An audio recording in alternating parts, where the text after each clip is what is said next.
स्वयंपाकात स्वादाची जान, डीएम मसाले तुमच्या घराची शान. छत्रपती शासन महिला गृह उद्योग कबनूर इचलकरंजी घेऊन येत आहेत अस्सल परंपरेची मराठमोळी चव म्हणजेच डीएम मसाले. मटन मसाला, चिकन मसाला, धणे पावडर, गरम मसाला, बिर्याणी मसाला, तिखट चवदार मसाले आणि चटणी म्हणजेच डीएम मसाले.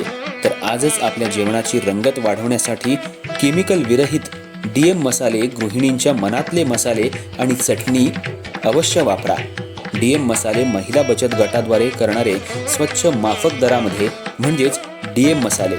संपर्क दिव्याताई मगदूम, मोबाईल 91 30 80 22 55.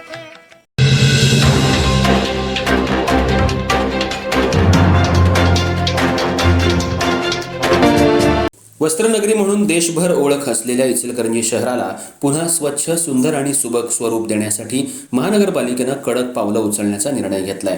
नुकत्याच झालेल्या महानगरपालिका निवडणुकीनंतर सत्तेवर आलेल्या महायुतीच्या पदाधिकाऱ्यांनी शहर अतिक्रमणमुक्त करून ते रोल मॉडेल बनवण्याचा संकल्प व्यक्त केलाय. या संदर्भात महापौर, उपमहापौर, नगरसेवक आणि अधिकाऱ्यांनी पत्रकार परिषद घेऊन माहिती दिली.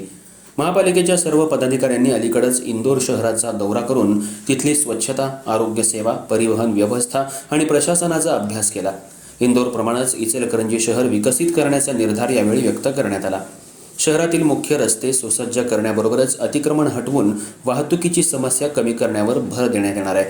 कोल्हापूर नाका ते सांगली नाका, पंचगंगा फॅक्टरी ते नदीवेस नाका तसंच इतर प्रमुख मार्गांवरील अतिक्रमणं हटवण्याचा निर्णय एकमतानं घेण्यात आला आहे. सोमवारपासून फेरीवाले, रस्त्यावर व्यवसाय करणारे विक्रेते आणि त्यांच्या संघटनांची चर्चा करून नोटिसा देण्यात येणार आहेत. येत्या 21 एप्रिलपासून प्रत्यक्ष अतिक्रमण हटवण्याची मोहीम राबवली जाणार आहे. महापौर, उपमहापौर यांनी स्पष्ट केलंय की रस्त्यावरील फुटपाथवर बेकायदेशीररित्या बसणाऱ्या फेरीवाल्यांमुळे शहरातली वाहतूक विस्कळीत होत असून नागरिकांना मोठा त्रास सहन करावा लागतोय. त्यामुळं सर्व फेरीवाल्यांना नियोजित फेरीवाला झोनमध्ये स्थलांतरित करण्यात येणार आहे. तसंच शहरातील रिकामे गाळे उपलब्ध करून देऊन पर्यायी व्यवस्था करण्याचाही निर्णय घेण्यात आलाय. यावेळी महापौरांनी सांगितलं की अतिक्रमण हटवताना कोणत्याही प्रकारचा राजकीय हस्तक्षेप सहन केला जाणार नाही.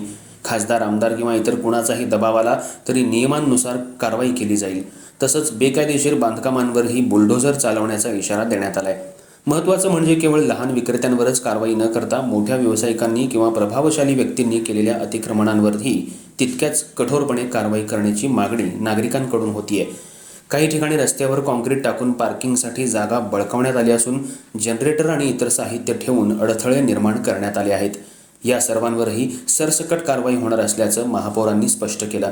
दरम्यान शहरात केंद्र सरकारच्या गॅस पाईपलाईन प्रकल्पाबाबत महापालिकेतील पदाधिकारी आणि अधिकाऱ्यांना पुरेशी माहिती नसल्याचंही या बैठकीत समोर आलं.